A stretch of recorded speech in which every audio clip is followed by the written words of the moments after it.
नमस्कार। मेरे YouTube channel पे आप सभी का फिर से स्वागत है। आज हम फिर से टॉप 10 क्वेश्चन पे डिस्कशन करने वाले हैं जो एसएससी में पूछा गया है। तो चलिए देर ना करते हुए हम पहला क्वेश्चन स्टार्ट करते हैं। पहले क्वेश्चन को एक बार पढ़ लेते हैं, फिर हम क्वेश्चन को सोल्व करते हैं। और ध्यान रखिए, आप भी इसको ट्राई कीजिए पहले, और आप देखिए आप कितना टाइम लगा है, और मेरे अप्रोच को भी आप सीखिए साथ में। क्लियर है? चलिए, क्वेश्चन में क्या लिखा हुआ है, एक त्रिभुज एबीसी। पहले हम एक त्रिभुज एबीसी बना लेते हैं जिसमें ए बी बराबर ए सी है। मतलब ये कैसा है, समद्विबाहु त्रिभुज की बात कर रहा है। ए बी सी, इसमें ए बी बराबर ए सी है। डी बी सी पर एक बिंदु है। डी जो है बी सी पर एक बिंदु है। बोल रहा है बी डी बराबर 5, यह 5 है, 5 सेंटीमीटर। ए बी बराबर 12, तो ए सी बराबर भी 12 सेंटीमीटर होगा क्योंकि दोनों की लंबाई बराबर है। ए और डी की जो लंबाई है वो 8 दे रखा है। कितना दे रखा है? 8। अब पूछा गया है कि सी डी की लंबाई ज्ञात करें। इसकी लंबाई हमें निकालने बोला है। अब ध्यान रखिए, अगर ये समद्विबाहु त्रिभुज दिया है तो समद्विबाहु त्रिभुज का कुछ तो प्रॉपर्टी भी यूज होगा। तो ध्यान रखिए, जैसे ही हम समद्विबाहु त्रिभुज में लंब खींचते हैं तो यह दोनों जो, इसको अगर मान लीजिए, इसको मानते हैं हम एम, तो एम से सी और एम से बी दोनों लंबाई आपस में क्या होता है, ये बेस को समान भाग में विभाजित कर देता है, दो भाग में विभाजित कर देता है। मतलब अगर इसको x मानेंगे तो ये भी कितना होगा, x। तो आपसे कोई पूछे डी एम की लंबाई कितना हो जाएगा, तो बोलेंगे x-5। क्लियर है? यहां तक सबको क्लियर होगा। अब ध्यान रखिए, यहां से हम इसको लिख रहे हैं y, केवल लिख रहे हैं, इसका यूज मतलब इसको सोल्व करके वैल्यू इसका नहीं निकालने वाले। अब आपसे बोले दो त्रिभुज यहाँ पे आपको दिख रहा होगा, एक त्रिभुज इधर है, एक त्रिभुज इधर है। दोनों त्रिभुज कैसा? समकोण त्रिभुज है। अब यहाँ से अगर बाई का मान निकाले इस त्रिभुज से इस त्रिभुज से, तो यहाँ बाई स्क्वायर बराबर हो जाएगा 12 स्क्वायर माइनस एक्स स्क्वायर। कुछ ने किए, लंब स्क्वायर बराबर लिखे कर्ण स्क्वायर माइनस आधार स्क्वायर। अगर आप इससे निकालिएगा, अगर आप इस त्रिभुज का यूज कीजिएगा, तो बाई का मान जो निकल के आएगा वो कितना आएगा, वो आ जाएगा 8 स्क्वायर माइनस x-5 का होल स्क्वायर। क्लियर? दोनों त्रिभुज का हम यूज किए, दोनों में हम बाई स्क्वायर का ही मान निकाले। अब आप ध्यान रख दीजिए, हमें क्या पूछा गया, हमें डी से लेके सी तक का मान पूछा गया। अब डी से लेके सी तक का मान देखिए कितना होगा, x-5 और फिर x, दोनों को जोड़ो कितना देगा, 2x-5 का मान हमें क्या करना है, निकालना है। यहां तक क्लियर है? मतलब जब हमको 2x-5 मिल जाए तो भी चलेगा, या फिर x का मान निकाल के इसमें पुट कर देंगे तो भी हो जाएगा। अब यहाँ पे आप ध्यान से देखिए, बिना x वाला एक तरफ कर देते हैं और x वाला को एक तरफ करते हैं, तो कितना हो जाएगा, x square minus 8 square, sorry यहाँ पे कितना हो जाएगा, 12 स्क्वायर माइनस 8 स्क्वायर बराबर हो जाएगा एक्स स्क्वायर माइनस x-5 का होल स्क्वायर। और ध्यान रखिए, ए स्क्वायर माइनस बी स्क्वायर वाला फॉर्मूला क्या होता है, ए प्लस बी इंटू ए माइनस बी। जब ए प्लस बी करेंगे, दोनों को जोड़ेंगे तो हो जाएगा 20, और दोनों को घटाएंगे तो हो जाएगा 4। यहाँ पे दोनों को जोड़ेंगे तो हो जाएगा 2x-5, दोनों को घटाएंगे तो कितना हो जाएगा, 5। क्लियर? अब आप ध्यान से देखिए, 5 चौके 20। क्लियर है? और जो आपको निकालना था वह था, इधर गुना करोगे तो हो जाएगा 16। हमको कितना निकालना था, 2x-5, और यही तो हमें निकालना था। इसका मतलब 2x-5 का मान कितना हो गया, 16। तो हमारा ऑप्शन कौन सा हो जाएगा, ऑप्शन नंबर हो जाएगा 3। मैंने यहाँ बाई माना, लेकिन बाई का यूज अलग ढंग से किया और जल्दी से मान निकल गया। एक क्वेश्चन थोड़ा कैलकुलेटिव था, लेकिन इससे शॉर्टकट हमें नहीं लगता कि सोचा जा सकता है। चलिए नेक्स्ट क्वेश्चन की ओर बढ़ते हैं। यह क्वेश्चन बहुत ही अच्छा है, इसमें आपको बहुत ज्यादा सोचना पड़ेगा। आपको थोड़ा, अगर आप इसको नॉर्मल कैलकुलेशन से कीजिएगा तो आपको काफी टाइम लगेगा। आप कौन सा अप्रोच अपनाइए, हम इस क्वेश्चन के जरिए आपको समझाते हैं। पहले क्वेश्चन को पढ़ लेते हैं। बोला क्या गया, बोला गया कि दी गई आकृति में एक वृत्त की त्रिज्या कितना, 14√2। इसका जो त्रिज्या है वह है 14√2। ये हो गया 14√2। अब बोला गया पी क्यू आर एस का वर्ग, जो बड़ा बड़ा वृत्त वर्ग दिख रहा है और पी क्यू आर एस हो गया, और छोटे छोटे 4 अलग अलग वर्ग हैं जो समान आइडेंटिटी के, मतलब उसके सेम टू सेम में उसका क्षेत्रफल बराबर आएगा। तो सभी छोटे वर्ग का कुल क्षेत्रफल ज्ञात करें। ध्यान रखिए, वर्ग का क्षेत्रफल तब निकाल सकते हैं जब उसका हमें क्या पता हो, उसका हमें भुजा की लंबाई पता हो। तो आप बताइए, अगर आप ध्यान से देखिए, बनाने से पहले इसके जो ऑप्शन है ना बहुत दूर दूर है। दूर दूर मतलब 31 से 62 है, 125 से 156 है। इतना तो समझ में आ रहा है कि हम अप्रोक्सीमेशन का यूज करके इस क्वेश्चन को सोल्व कर सकते हैं, क्योंकि नॉर्मल सोल्व करने में बहुत ही टाइम लगेगा आपको। अब आप ध्यान दीजिए, यहाँ पे देखिए, पहले तो वर्ग की भुजा कितनी होगी वो निकालना पड़ेगा। अगर यह 14√2 है तो एक केंद्र इसको मान लेते हैं, एक केंद्र था यहाँ पर, तो इधर भी कितना हो जाएगा 14√2। टोटल कितना हो जाएगा, अब देखोगे तो हो जाएगा 28√2। कितना हो जाएगा 28√2। तो इसका मतलब इसकी भुजा कितनी हो जाएगी, 28 28 हो जाएगा। मतलब ये जो बड़े वाले वर्ग है उसकी भुजा की लंबाई कितनी हो जाएगी, 28। कितना हो जाएगा यहाँ से लेके यहाँ तक, 28। किसकी, इसकी लंबाई हो जाएगी 28। यहाँ तक क्लियर। अब ध्यान से इसे देखिए, ये जो वर्ग है ना, वर्ग रियली में इस पोर्शन को आप ध्यान से देखिए, इस पोर्शन को रियली में वर्ग के जो परिधि है उसको पूरा टच नहीं कर रहा है, लेकिन हम मान लेते हैं कि ये पूरा टच कर रहा होगा। तो अब ध्यान से देखिए, यहाँ पर अगर यह केंद्र हमारा है तो केंद्र से इसकी भुजा को अगर टच करते हुए एक लाइन खींचेंगे, और ध्यान रखिए यहाँ से यहाँ तक की दूरी कितना हो जाएगा, ए भुजा की लंबाई 14 है तो आधा कितना हो जाएगा, इस नहीं, भुजा की लंबाई 28 है तो आधा कितना हो जाएगा, 14 हो जाएगा। और अगर मान लीजिए यह इसकी भुजा की लंबाई जो छोटे वाले वर्ग है, इसकी भुजा की लंबाई आप अल्फा मानोगे, और ये ध्यान रखो, ये जो यहाँ से यहाँ तक जो मान है ये क्या हो जाएगा, अप्रोक्सीमेशन रेडियस ही कहलाएगा। टोटल लंबाई जो ये वाली लंबाई है, इस लंबाई की जो बात हम कर रहे हैं, ये मान लेते हैं कि पूरा पूरा परिधि को टच कर रहा होगा। इसका मतलब क्या होगा, यह हमारा रेडियस के लगभग लगभग होगा, और उसमें से हमको इसको क्या कर देना, घटा देना है, तो अल्फा का मान क्या हो जाएगा, निकल जाएगा। तो अब आप बताइए यहाँ से अल्फा बराबर कितना होगा, अल्फा क्या है, वर्ग की भुजा की लंबाई। अल्फा बराबर होगा 14√2, जो रेडियस है उसमें से 14 घटाते हैं, कितना हो जाएगा, 14 कॉमन हो जाएगा, √2 -1 हो जाएगा। अप्रोक्सीमेट कर दें क्योंकि हमारा जो ऑप्शन है दूर दूर है। 14, ये कितना हो जाएगा, ये हो जाएगा 1.414 -1। इसको घटाओगे तो हो जाएगा 14 गुना 0.414। मतलब इन दोनों को गुना करोगे तो कितना हो जाएगा, मान लीजिए 1 दशमलव तक मानते हैं, 0.4 तो कितना हो जाएगा, 14 चौक कितना हो जाएगा, 56, 5.6। देखिए यहाँ पे कितना हो गया, यहाँ पे हो गया 56। इसका मतलब वर्ग का भुजा निकल गया, तो इसका स्क्वायर कर देंगे तो इसका एरिया निकल जाएगा।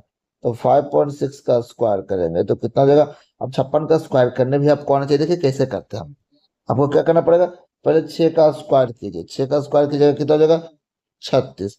फिर आप क्या कीजिए, 5 और 6 को गुना कीजिए, जो गुना करके आए उसको फिर 2 से गुना कीजिए, तो 6 25 2 कितना हो जाएगा, 30 दूना हो जाएगा 60। अब आप क्या कीजिए, आप ये जो 5 बचा 5 का स्क्वायर कीजिए, कितना हो जाएगा 25। ऐसे कीजिए, एक एक अंक छोड़ छोड़ के लिखे, तो क्या हो जाएगा 6 3 6 5 11 और 3, 2 अंक के बाद हो जाएगा दशमलव भी। मतलब इसका स्क्वायर करेंगे तो कितना आ जाएगा, अप्रोक्स 31.36, अप्रोक्स सॉरी 31.36 आएगा। अब आप देखिए, एक वर्ग का क्षेत्रफल इतना है, हमें कितने वर्ग का क्षेत्रफल निकालना, 4 वर्ग का क्षेत्रफल निकालना। तो आप ध्यान से अगर देखिए, इसको गुना कीजिएगा, 3 चौक 12, लगभग लगभग 120 समथिंग आएगा। तो इससे हम बोल सकते हैं हमारा ऑप्शन कौन सा हो जाएगा, हमारा ऑप्शन हो जाएगा 2। ध्यान रखिए, इसको अगर आप नेट पे देखिएगा तो इसके बनाने का जो मेथड मिलेगा वो मिलेगा आपको कैसा, आपको मिलेगा पाइथागोरस का यूज करते हुए। लेकिन आप जब कंपटीशन में बैठते हो तो आप बहुत अलग अलग ढंग से भी सोच के इसको बना सकते थे। तो हम अप्रोक्सीमेशन इसलिए लिए क्योंकि ऑप्शन दूर दूर था। तो आशा करते हैं कि आपको समझ में आया होगा। आप इसको फिर से, यहाँ मेन जो चीज था वो था इस अल्फा का मान निकालना। ये निकल गया तो वर्ग की भुजा निकल गई, स्क्वायर कर दिया तो एरिया निकल गया, 4 का एरिया निकाला, 4 से गुना कर दिया। क्लियर है। चलिए, अगर थोड़ा बहुत भी कंफ्यूजन हो तो आप इस वीडियो को फिर से देखिएगा तो आपको समझ में आ जाएगा। चलिए नेक्स्ट क्वेश्चन की ओर बढ़ते हैं। यहाँ पे देखिए, ये क्वेश्चन में क्या लिखा हुआ है कि अगर इसका मान 2 है तो इसका मान कितना होगा, ये पूछा गया आपको। ऐसे क्वेश्चन में आप क्या कीजिए ना, आप ध्यान से देखिए, इसको यहाँ लिखते हैं 3 cos x - 4 sin x बराबर पूछा गया कितना होगा, इसको हम मान लेते हैं m। ऐसे कंडीशन में दोनों इक्वेशन को देखिए, इसको देखिए आप, इसको और इसको, तो यहाँ सिमिलरिटी क्या है, 3 यहाँ भी, 3 यहाँ भी, 4 यहाँ भी, 4, लेकिन दोनों उल्टा है, साइन का उल्टा कोस और कोस का उल्टा साइन, यहाँ देखो उल्टा है। क्लियर है। अब आप क्या कीजिए, ऐसे क्वेश्चन आपको जब मिले तो आप कुछ मत कीजिए, यहाँ कितना लिखा हुआ है 3, तो 3 का कीजिए स्क्वायर, फिर यहाँ लिखा हुआ 4, तो 4 का कीजिए स्क्वायर, ये हो गया लेफ्ट साइड। राइट साइड में यहाँ कितना लिखा हुआ है 2, तो 2 का कीजिए स्क्वायर, और यहाँ जो m माने थे ये m का कीजिए स्क्वायर। इसको आप सोल्व कर दीजिए, m का मान निकालिए, वही हमारा क्या था, आंसर था। यहाँ कितना हो जाएगा 9, यहाँ हो जाएगा 16, बराबर हो जाएगा 4 प्लस m का स्क्वायर। अब क्या करेंगे, 4 को इधर लेके आएंगे तो कितना हो जाएगा, यहाँ हो जाएगा 25 में से 4 चला जाएगा, कितना हो जाएगा m स्क्वायर यहाँ बचेगा। तो यहाँ बताओ m का मान कितना निकल कर जाएगा, √21। हमारा ऑप्शन कौन सा हो जाएगा, ऑप्शन नंबर हो जाएगा 2। तो आप ध्यान रखिए, ऐसे क्वेश्चन आपको मिले तो आपको विद इन 2-3 सेकंड में आंसर आ जाना चाहिए। क्लियर है। चलिए नेक्स्ट क्वेश्चन की ओर बढ़ते हैं। ये क्वेश्चन देखिए, ये क्वेश्चन भी बहुत अच्छा अलजेब्रा का क्वेश्चन है, लेकिन ये क्वेश्चन में जो पूछा गया है, ध्यान रखिए, जो पूछा गया है इसका मान आप तब तक नहीं निकाल सकते जब तक आपको p+1/p का मान पता ना हो जाए। क्लियर। तो हमारा टारगेट है इसका मान निकालना, फिर इससे हम इसको निकाल सकते हैं।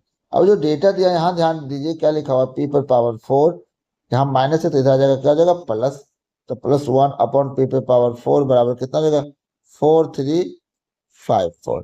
पहले यहां से स्क्वायर का निकालते हैं, p² +1/p² बराबर, तो क्या हो जाएगा √4354 अब +2 हो जाएगा। क्लियर। आप सबको पता होगा कि क्या कैसे आता है, इसको जोड़ोगे तो कितना हो जाएगा, जोड़ोगे तो हो जाएगा यहाँ पे 56। अब इसका मान कैसे निकालते हैं जल्दी, ध्यान रखिए, यूनिट डिजिट पे कितना है 6, इसका मतलब जिसको भी स्क्वायर किया गया उसका यूनिट डिजिट कितना रहा होगा 6। अंतिम 2 डिजिट को छोड़िए, अब केवल 33 पे फोकस कीजिए। इस पे ध्यान दीजिए, 6 का स्क्वायर करेंगे तो हो जाएगा 36, और 7 का स्क्वायर करेंगे तो हो जाएगा कितना 49। मतलब ये 49 से तो कम है, इसका मतलब हमें कौन सा लेकर चलना पड़ेगा, यहाँ क्या लिख देंगे, यहाँ पे लिखेंगे 6, मतलब ये 66 हो जाएगा। इसका मान कितना हो जाएगा 66, यहाँ पे कितना हो जाएगा, इसका मान हो जाएगा 66। अब यहाँ से हम आपको क्या बोले, p-1/p का मान निकालना, तो क्या हो जाएगा, ये हो जाएगा 66 का अंडर रूट और -2, कितना हो जाएगा, इसको करोगे तो कितना हो जाएगा 64, और इसका मान कितना हो जाएगा 8। अब यहां से हम क्या निकाल लेंगे, यहां से अब निकाल लेंगे हम किसका, p/3 -1/p/3 का मान, तो क्या हो जाएगा 8 का क्यूब, और माइनस है तो प्लस करेंगे 3 × 8। अब आपको पता है कि कितना मान होगा, नहीं पता 8 का क्यूब, तो यहाँ से 8 कॉमन लीजिए, तो यहाँ हो जाएगा 8 स्क्वायर माने 64, और प्लस कितना हो जाएगा 3, 8 गुने कितना हो जाएगा 67। अब तो गुना कर सकते हो, 8 सत्ते होता है 56, और 8 छक 48, और 5 कितना हो जाएगा 53। ऑप्शन नंबर क्या हो जाएगा, ऑप्शन नंबर इसमें हो जाएगा हमारा 1। बच्चे बोलेंगे सर इतना कैलकुलेशन क्यों किए, यूनिट डिजिट से नहीं होता, नहीं होगा, क्योंकि सब में 6 दिया हुआ है, लास्ट 2 से, तो 2 में हमारा 16 है, या 2 में हमारा 36 है, तो हम ऐसे नहीं कर सकते। हम तब तक इन सब मेथड का यूज नहीं कर सकते तो हमें ऑप्शन में कुछ अलग ना दिख जाए। जैसे पिछले क्वेश्चन में कहते हैं दूर दूर है, तो हम अप्रोक्सीमेशन ले लिए। क्लियर है। चलिए नेक्स्ट क्वेश्चन की ओर बढ़ते हैं। इस क्वेश्चन को पढ़ के देखिए, बोला गया है कि एक नाव 2 घंटे में 7.2 किलोमीटर की धारा अनुकूल और 3.2 किलोमीटर की धारा प्रतिकूल की दूरी तय कर सकती है। यह 24 मिनट में कितना तय करेगा, 1.5 किलोमीटर धारा के अनुकूल और 0.6 किलोमीटर धारा के प्रतिकूल दूरी तय कर सकती है। तो धारा के अनुकूल जाते वक्त नाव की गति ज्ञात कीजिए। ये डाउन स्ट्रीम और अप स्ट्रीम वाला कॉन्सेप्ट लगाया इसमें। ध्यान रखिए, अब इसको कैसे बनाएंगे, हमें पता है कि हमें दूरी दे रखा है, 2 अलग अलग दूरी, कितना 7.2, जब वो चल रहा है तो कौन सा स्पीड है, डाउन स्ट्रीम, डी से इसको डिनोट करें, प्लस 3.2 किलोमीटर क्या चला अप स्ट्रीम वाले स्पीड से, दोनों से उसको कितना टाइम लगा 2 घंटा। दूसरे कंडीशन में बोला कि 1.5 किलोमीटर चलता है डाउन स्ट्रीम वाले स्पीड से, और 0.6 किलोमीटर चलता है अप स्ट्रीम से। चलिए यहाँ पे तो कितना हो जाएगा, यहाँ पे जाएगा 24, इसको मिनट से अगर बदलेंगे तो क्या हो जाएगा, हमको 60 से भाग देना पड़ेगा, तो 12 दूनी 24, अब 12 बचे कितना हो जाएगा 60। इसको आप सोल्व कीजिएगा तो यहाँ हो जाएगा 0.4। क्लियर। अब दोनों आवर में हो गया, इसको यहाँ पे हम मिटा देते हैं, कितना हो जाएगा 0.4 हो गया। अब हमको क्या करना है, डी का मान निकालना है। यहाँ से यू को जल्दी खत्म कीजिए। यू कब खत्म होगा, जब इन दोनों के मान को हम बराबर कर दे। तो ये आप बताइए 32 और 0, यहाँ 32 मान के चलिए, 32 और 6 का एलसीएम कितना होगा, तो आप ऐसे कीजिए 32 और 6 लिखिए। 6 कितना हो जाएगा, 3 गुना 2, ये कितना हो जाएगा, ये हो जाएगा 16, 2 गुना 16, दो दो तो दोनों में है, मतलब एक में 16 एक में 3 है, तो इसमें किससे गुना हो जाएगा, इसमें हो जाएगा 3 से गुना, इसमें हो जाएगा 16 से। क्लियर। तो इक्वेशन हमारा क्या हो जाएगा, फटाक से दोनों बराबर हो जाएगा। अब इसको गुना ही कर देते हैं फटाक से, कितना हो जाएगा, जब गुना कीजिएगा तो यहाँ पे गुना कीजिएगा तो हो जाएगा। अब ध्यान रखिए, जब इसको गुना किया तो हमको पता है कि दोनों बराबर हो जाएगा, और जब बराबर होगा तो दोनों क्या हो जाएगा, कट जाएगा। केवल इसमें गुना करते हैं, ये कितना हो जाएगा, इसको 3 से गुना कीजिएगा, 3 गुना 6, 7 21। क्लियर। इसको 16 से कीजिएगा तो 16 दें 160 और 16 पचे 80, 160 और 80 कितना हो जाएगा, 240, 240। लेकिन एक अंक के बाद दशमलव होगा तो कितना हो जाएगा, 24। क्लियर है, कितने रहेगा। और इसको करेगा 3 दुना कितना हो जाएगा, 6, इसको करेगा 16 चौक 64, 6.4। अब इसको पहले काट दे, हमको पता है कटेगा क्यों, जब माइनस करेंगे। कैसे करेंगे, ये हो गया, इसको माइनस करेंगे, 24 में से इसको घटा रहा है, जब 24 में से इसको घटाओगे तो कितना बच जाएगा, ये बच जाएगा, 24 में से इसको घटाओगे तो हो जाएगा 3, 2.4। क्लियर, बटा डी, घटाओ कितना हो जाएगा, 0.4। अब यहाँ से हमको डी का मान निकालना था, डी का मान जब निकालने चले तो कितना जगह दशमलव उड़ जाएगा, और कितना जगह यहाँ से करेंगे तो हो जाएगा 6 चौक 24। डी बराबर क्या हो जाएगा, 6 किलोमीटर प्रति घंटा। ऑप्शन नंबर कौन सा हो जाएगा, हमारा ऑप्शन नंबर हो जाएगा ए। इसमें बहुत दो इक्वेशन था, हम इसमें मान नहीं सकते थे, तो हम इसमें देखिए जिसको नहीं निकालना उसको इक्वेट करके हम हटा दिए। क्लियर है, माइनस किए दोनों को। चलिए नेक्स्ट क्वेश्चन की ओर बढ़ते हैं। जब यहाँ पे लॉजिक होगा हम बताएंगे कि इसको कैसे आप जल्दी सोच सकते थे, लेकिन इसमें यहाँ सोचने का कोई स्कोप नहीं बचा हुआ था। क्लियर है। चलिए इस क्वेश्चन को पढ़िए, ये भी क्वेश्चन बहुत अच्छा है। इसमें हम तो आपको लॉजिक बताएंगे कैसे आप सोच सकते हो। यहाँ पे देखिए आप, यहाँ क्या लिखा हुआ है कि फ्लाइट ए 7200 किलोमीटर की दूरी तय करने में फ्लाइट बी से आमतौर पर 1 घंटा अधिक समय लेता है। क्लियर है। या फिर ऐसे बोल सकते हो कि अगर ये टी घंटा ले रहा होगा तो ये t-1 ले रहा होगा, ऐसे भी कर सकते हैं। अब यहाँ ध्यान देखिए, इंजन में खराबी के कारण फ्लाइट बी की गति 6:1:6 गुना कम हो जाती है। मतलब पहले चल रहा होगा 6 के स्पीड से, तो एक कम हो जाएगा, मतलब बाद में कैसे चला होगा, 5 के स्पीड से। यहाँ तक होगा क्लियर। इसलिए उसे यात्रा पूरी करने में फ्लाइट ए से 36 मिनट अधिक समय लगता है। तो फ्लाइट ए की गति ज्ञात कीजिए। इस क्वेश्चन में एक चीज ध्यान रखिए, जब भी आपको इस तरह का क्वेश्चन मिले तो आपको क्या अप्रोच लेना चाहिए। पहली बात तो कि आपको अप्रोच लेने के लिए समझ में आना चाहिए। आप इन दोनों दो कंडीशन दिया है, दोनों कंडीशन में ध्यान रखिए ना कि बी का ए का स्पीड तो फिक्स है, इस कंडीशन में भी ए का स्पीड फिक्स है, इस कंडीशन में भी ए का स्पीड फिक्स है। ए में कोई फर्क नहीं पड़ा, बी में फर्क पड़ा। तो बी का मान निकालेंगे, फिर वहां से ए का मान निकाल देंगे। अब देखिए बी का मान कैसे निकालेंगे। आप देखिए बी दो कंडीशन में चला, एक हुआ कि खराब होने से पहले, खराब होने से पहले का टाइम मानते t1, खराब होने के बाद का टाइम मानते t2। डिस्टेंस सेम चला तो टाइम का रेशियो क्या हो जाएगा, स्पीड का रेशियो क्या हो जाएगा, स्पीड का उल्टा हो जाएगा। स्पीड का रेशियो क्या हो जाएगा, उल्टा। अब बताइए बाद में कितने के स्पीड से चल रहा था, 5 के स्पीड से, तो ऊपर क्या हो जाएगा 5। और पहले कितने के स्पीड से चल रहा था, 6 के स्पीड से। क्लियर, यहां तक हो गया क्लियर। हम इसको मिटा देते हैं। अब बताइए यहाँ दोनों टाइम का डिफरेंस कितना हो जाएगा, 1। लेकिन ओरिजिनल में देखिए, अब यहाँ पे ध्यान से देखिए, हम एक एक कंपैरिजन में निकाल रहे हैं टाइम, जो हम निकाल रहे हैं एक एक कंपैरिजन में। एक को टी माने थे ना पहले में, जब एक को टी माने थे तो उससे 1 घंटा ज्यादा कम ले रहा था, और जब इसको टी माने थे तो उससे क्या करेगा, इस कंडीशन में वह टी से 36 मिनट ज्यादा लेगा। अगर आप इसको आवर में बदल देंगे तो क्या हो जाएगा, 12 × 36 और 12 × 5 = 60। कितना जगह इसको सोल्व करोगे तो होगा 0.6 आवर। इसका मतलब हो गया कि आप ध्यान रखिए, ये हो जाएगा t+ 0.6 और ये हो जाएगा t-1। तो इन दोनों के बीच का डिफरेंस देखिए तो कितना हो जाएगा, 1.6। मतलब ये 1.6 था, एक का मान था 1.6, तो इसको अगर 1.6 यहाँ गुना कर देंगे कितना हो जाएगा, 16×5 = 80, 8 घंटा लग रहा था। ये किसका लग रहा है, बी का पहले कंडीशन में। तो बी का पहले कंडीशन में कितना था, 8 घंटा, और वो क्या लेता था, ए से 1 घंटा कम। इसका मतलब ए का टाइम कितना हो जाएगा, एक ए के लिए जो टाइम निकालोगे तो वो टाइम निकल के आ जाएगा 8+1, मतलब कितना हो जाएगा, 9 घंटा। 1 घंटा वो ज्यादा ले रहा था।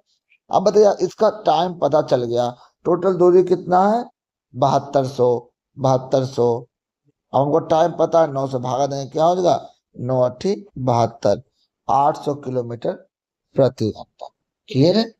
ऐसे क्वेश्चन में आपको बस ये ध्यान रखना है कि किसकी, यहाँ से हम कैसे सोचे, यहाँ देखिए बी का जो स्पीड था दो अलग अलग कंडीशन में दे रखा था, तो हमको समझ में आ गया कि बी का ही हम टाइम निकाल सकते हैं, बी का टाइम निकाल के फिर ए का टाइम निकाल। क्लियर है। और ए का टाइम में कुछ फर्क नहीं पड़ा, ए का स्पीड भी नहीं दे रखा, तो हम बी से चले। यहाँ तक आशा करते हैं आपको समझ में आया होगा। चलिए नेक्स्ट क्वेश्चन की ओर बढ़ते हैं। ये काफी अच्छा क्वेश्चन है, आप इसमें इस क्वेश्चन के जरिए बहुत कुछ सीखने वाला है, तो आप प्लीज ध्यान से इस क्वेश्चन को देखिए और समझिएगा।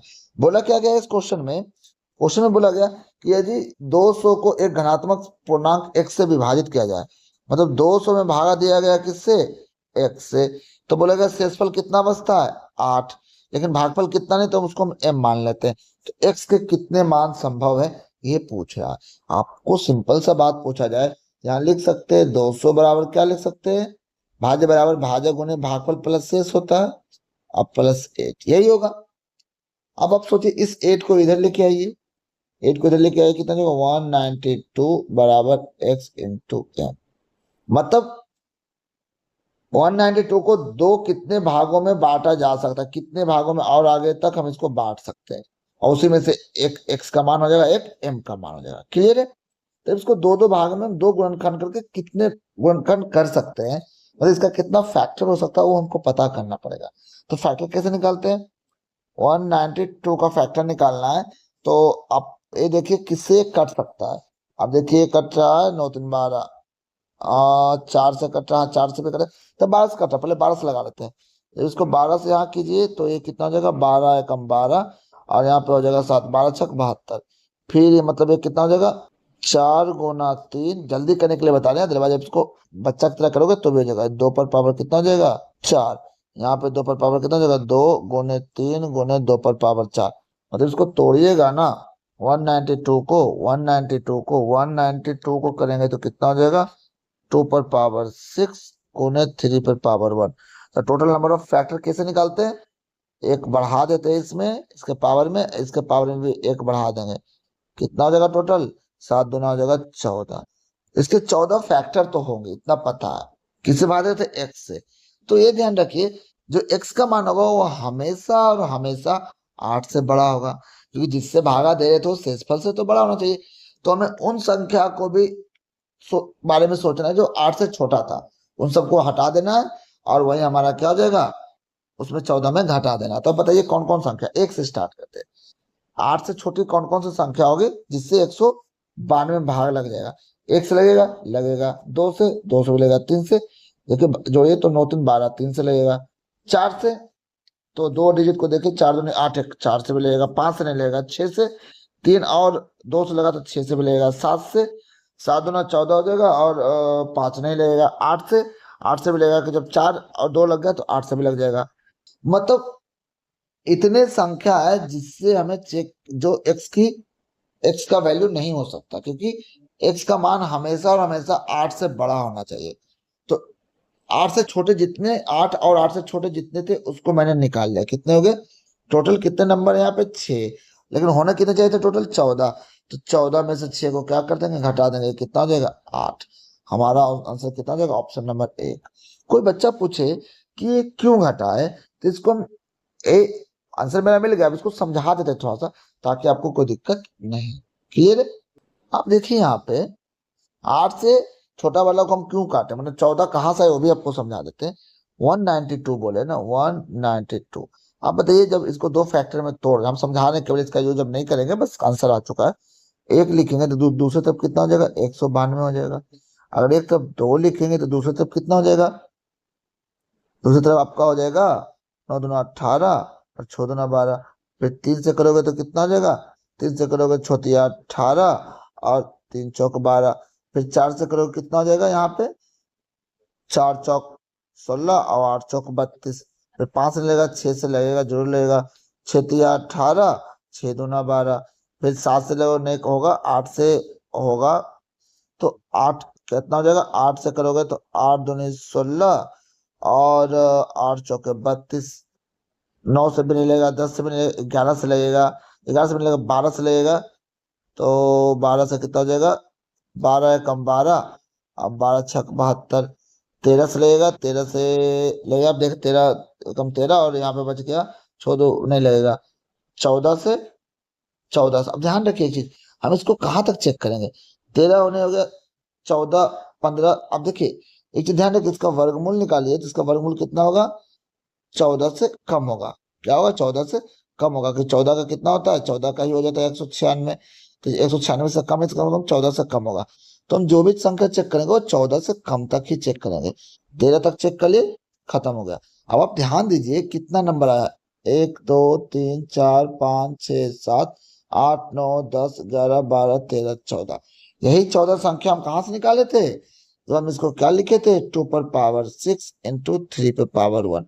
तो यहां से भी निकल के आया था ना, ये एक बढ़ा के लिखे 7, इसको एक बढ़ा के लिखे कितना? 2, गुना किया क्या हो गया? 14। आपको वही संख्या सिलेक्ट करनी थी जो जो क्या हो? 8 से बड़ा हो। तो 8 से बड़ा केवल इतना ही संख्या होता। इन संख्या को क्या करना पड़ता? घटा देना। क्या करना पड़ता? टोटल में से घटा देना। इसलिए मैंने 14 लिख करके लास्ट में ये जो 6 संख्या थी इसको घटाया तो कितना हो गया? 8। 14 क्यों हुआ? 7 इधर हो गया और 7 इधर हो गया, टोटल पेयर कितना लग गया? 7 का पेयर हुआ तो 14 नंबर हो गए, जिसमें से 6 को घटा दिए।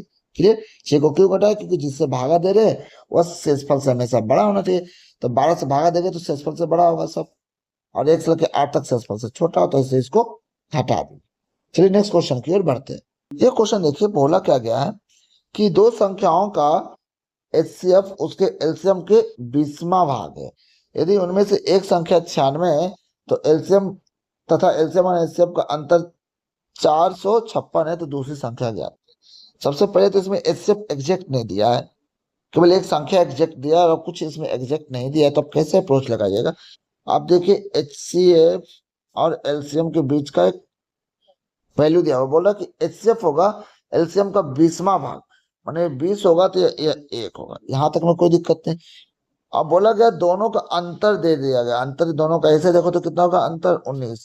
इसका मान कितना दे दिया गया? 456। अब 19 से देखो भागा दो तो कितना बार में कट जाएगा? 1 का मान कितना हो जाएगा? भागा दोगे तो हो जाएगा 19 दूनी 38 हो जाएगा, और यहाँ पे बच गया कितना? 7। 19 चौक 76 हो जाएगा। मतलब इसमें अगर हम 24 से गुना कर दें तो एचसीएफ निकल जाएगा, इसमें 24 से गुना कर दें तो क्या निकल जाएगा? एलसीएम। यहाँ तक क्लियर है? अब एक चीज तो समझ में आ गया कि पहली संख्या अगर देखें, यहाँ से पहली संख्या पे ध्यान दीजिए तो क्या हो जाएगा? 24 गुने 24 चौक 96, माने एलसीएम तो इतना आया। क्लियर? सॉरी, इतना एचसीएफ आया। अब इसका मतलब आप एलसीएम निकालिएगा तो 24 तो दोनों में कॉमन रहेगा ही रहेगा, इसका 4 आएगा। और ध्यान रखिए हमें कितना करना है, यहाँ से आप ध्यान दीजिए, तो 24 तो कॉमन रहेगा, लेकिन ये 20 कहाँ से आएगा? 20। तो इसका मतलब जो दूसरा संख्या होगा वह होगा कितना? 24 गुना 5 रहा होगा। क्लियर? तब ना आप ध्यान से देखिए, ये 24 24 तो कॉमन हो जाएगा, और 4 गुना 5 के होके कितना मिल जाएगा? 20 मिल जाएगा। तभी तो ये इतना आएगा। इसका एलसीएम निकालो तो कितना हो जाएगा? इसका एलसीएम निकालो तो हो जाएगा 24 गुने 5 चौके 20। अब देखिए इसके बराबर हो रहा है। क्लियर? तो आपको ये समझ में आया एलसीएम से कि इसमें 20 हमको बनाना था, ये जो 20 था इसकी कमी थी। तो 4 हमको इससे मिल गया तो 5 इससे लेते, तो दूसरी संख्या कितना हो जाता? 24 25 20 से ऑप्शन नंबर कौन सा हो जाएगा? ऑप्शन नंबर हमारा हो जाएगा तो 120। क्लियर? एचसीएफ बहुत काम का चीज है। अगर आप एचसीएफ के साथ अच्छे से फैमिलियर है ना, तो आप बहुत अच्छे ढंग से निकाल सकते थे। इसका मतलब समझ में आ गया था कि जो दूसरा नंबर होगा 24 का मल्टीपल का होगा, इसमें सभी 24 का मल्टीपल का ऑप्शन आप देख लीजिए। इसे थोड़ा सा और दिमाग लगाना था कि एलसीएम कैसे निकाला जाता। अगर दोनों संख्या पता हो तो एलसीएम निकालने के लिए क्या करते हैं? एचसीएफ को लिखते हैं आगे, एलसीएम का पहले संख्या का जो बच गया और दूसरी संख्या का जो बच गया। और यही हमारा क्या हो जाता, 20, और यही 20 हमें यहाँ काम आ। क्लियर है? चलिए नेक्स्ट क्वेश्चन की ओर बढ़ते हैं। ये क्वेश्चन देखिए, ये क्वेश्चन बहुत ही जबरदस्त क्वेश्चन है। अब इसमें क्या पूछा गया है कि इसको सोल्व करेंगे तो कितना मान आएगा। अब आप बताइए, इसको सोल्व करना तो टफ है, लेकिन ध्यान रखिए जब कभी भी आपको ऐसा कुछ मिले ना, इक्वेशन टाइप का कोई वेरिएबल है, तो आप उसमें ना क्या कीजिए, मान पुट करके रख सकते हैं। ए का मान क्या रखें, लेकिन ध्यान रखिए आप जब मान रखें तो ऐसा रखिए कि कैलकुलेशन में इन्फिनिटी नहीं हो। अब ध्यान रखिए अगर इसमें जीरो रखते हैं, इसको एक जगह पर जीरो रखते हैं, तो कहीं भी इन्फिनिटी होने का चांस नहीं है। जैसे आप जीरो रखे थे, पूरा का पूरा पोर्शन क्या हो जाएगा, पूरा का पूरा पोर्शन जीरो हो जाएगा, क्योंकि जीरो में किसी भी संख्या से भाग दो तो जीरो आता है। मतलब इसका आंसर कितना आ जाएगा, एक। अब ध्यान रखिए इसमें से कौन सा ऑप्शन है जिसमें ए बराबर जीरो रखेगा तो एक आएगा। इसमें रखे ए बराबर जीरो तो जीरो हो जाएगा। इसमें रखेगा ए बराबर जीरो तो कितना आएगा, वन। इसलिए हमारा आंसर कौन सा हो जाएगा, ऑप्शन नंबर 2। बोलो सर वन तो यहाँ भी है, लेकिन हमको ए को सेटिस्फाई भी तो करना था, तो हमारा ऑप्शन नंबर कितना हो जाएगा, ऑप्शन नंबर हो जाएगा 2। ऐसा करके बनाए तो कितना जल्दी ये बन गया। अब नेक्स्ट क्वेश्चन की ओर बढ़ते हैं। देखिए क्वेश्चन में क्या बोला गया, ये प्रॉफिट लॉस का क्वेश्चन, बहुत इजी सा क्वेश्चन है। बोला गया 20 पुस्तकों का क्रय मूल्य 18 पुस्तकों के विक्रय मूल्य के बराबर है। माने 20 पुस्तक का क्रय मूल्य सीपी 18 पुस्तक का एसपी के बराबर है। तो यहाँ हो गया 10 और यहाँ हो गया 9। यहाँ से सीपी बटा एसपी आप निकालोगे तो कितना हो जाएगा, 9 बटा हो जाएगा 10। अब आप बताए यहाँ कितना का प्रॉफिट हो रहा है, 1 रुपये का प्रॉफिट। कितने पे, 9 पे। 1 बटा 9, इसको परसेंटेज में बनाओगे तो कितना हो जाएगा, 11.99। ऑप्शन नंबर कौन सा हो जाएगा, ऑप्शन नंबर हो जाएगा 1। ये इजी सा क्वेश्चन था, लेकिन आप कैसे सोचते हो उसको समझाने के लिए मैंने इसको लिया। क्लियर है? तो आशा करते हैं कि आपको समझ में आया होगा, और अगर आपको समझ में आया तो प्लीज हमारे वीडियो को लाइक करते हुए जाइए और अपने दोस्तों के साथ इसे शेयर भी कीजिए। मिलते हैं नेक्स्ट वीडियो में फिर से नए क्वेश्चन के साथ, फिर से कुछ नया सीखेंगे। तब तक के लिए धन्यवाद।